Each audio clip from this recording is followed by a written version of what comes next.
Good morning, students. Please read this article, then try to answer the question.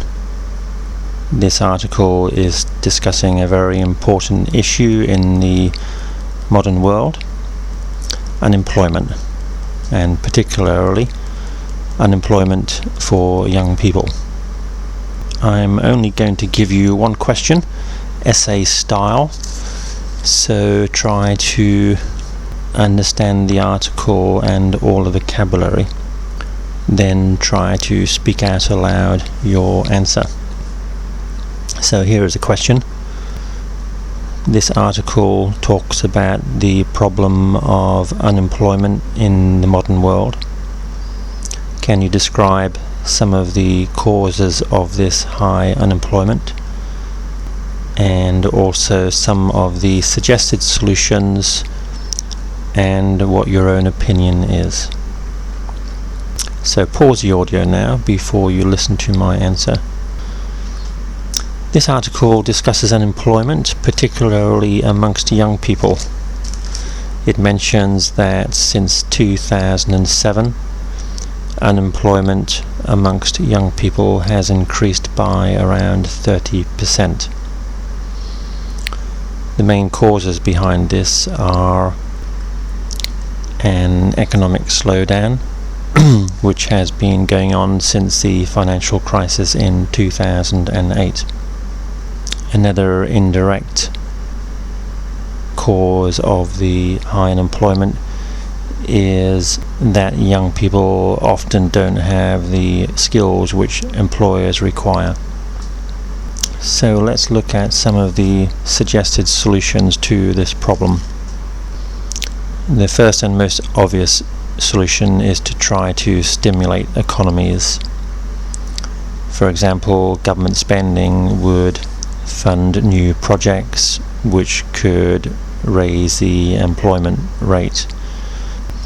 The article, however, does not support this solution strongly, because most of the countries where they have unemployment also have a severe shortage of money, and therefore the government don't really have the money to spend on additional projects. The article tries to find more appropriate solutions by analysing in more detail the nature of the unemployment. So, for example, it focuses upon education. Employers often complain that they cannot find young people with the appropriate skills. So education is at the top of the list here in finding methods to reduce unemployment.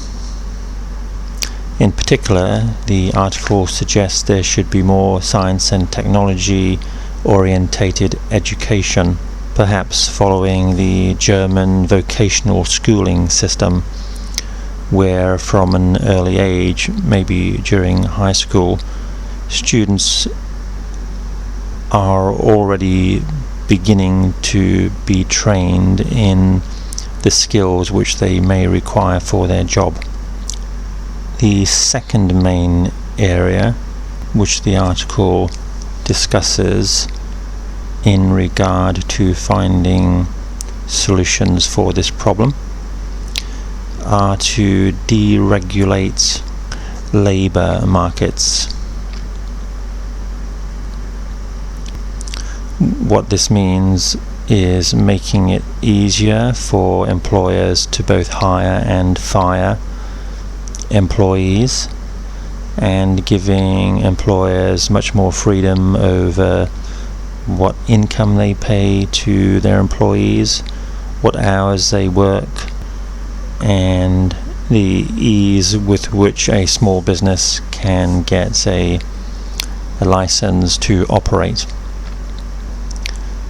Last paragraph, in my opinion, I think these solutions are all very positive. If we compare Asia, Thailand in particular, with Europe and America, for example, we can see a great deal more flexibility in the Thai labour market, in regard to working hours, wages, and how easy it is for people to start businesses and get the appropriate licenses.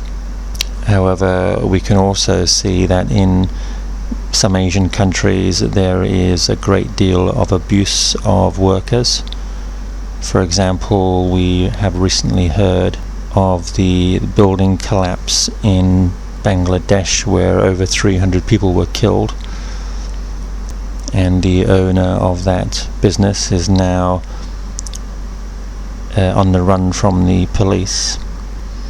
So clearly, while we do want a great deal of freedom to enable employers and employees to find job opportunities, we do need some control to safeguard the health and security of workers.